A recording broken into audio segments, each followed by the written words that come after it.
Hey YouTube, Jonathan here. Welcome back to my channel. Today we are going to be doing Hebrews chapter 7. Abraham meets Melchizedek, who was the king of Salem and a priest of God. Abraham gives him a tenth of what he had won in a battle. Melchizedek means king of righteousness, and king of Salem means king of peace. There was no record of his family, birth, or death, so he lives on as a priest forever, just like Jesus. Abraham thought so highly of him that he gave him a tenth of what he had won. The law of Moses required that priests take a tenth from the people of Israel, who are all descendants of Abraham. But Melchizedek was not a descendant of Levi. He blessed Abraham, who had already received the promise from God.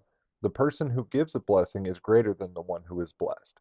The priest who collects a tenth are men and die. So Melchizedek is greater than them because he continues to live. In fact, these priests paid a tenth to Melchizedek because they were descendants of Abraham. So since the law was based on the Levites, why did God need to establish a new priesthood under Melchizedek? If the priesthood has changed, then the law must change to permit it. Melchizedek's tribe never served at an altar as priest. To summarize, Jesus came from the tribe of Judah, which Moses never mentioned as a priest coming from that tribe. The change has been made clear because a different priest, one like Melchizedek, has appeared. Jesus became a priest by the power of life that cannot be destroyed. The Psalms predicted this when it said, "You are a priest forever in the order of Melchizedek." The old requirements were put aside for being weak. The law never made anything perfect, but now we have confidence in a better hope by drawing near to God. This new system was established with a solemn oath. The Levites did not have this oath. God said to Jesus, "The Lord has taken an oath and will not break his vow. You are a priest forever."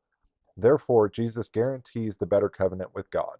There were many priests under the law, but death prevented them from continuing to serve. But because Jesus lives forever, his priesthood lasts forever. So he is able to save all who come to him forever, as he will intercede on our behalf before God. Jesus is the high priest we need because he is holy and blameless, unstained by sin. He's set apart, having received the highest place of honor in heaven. Unlike the Levites, Jesus does not need to offer sacrifices every day, since they did this for their own sins and the sins of others, but Jesus did once and for all, and he offered himself as a sacrifice for all sin.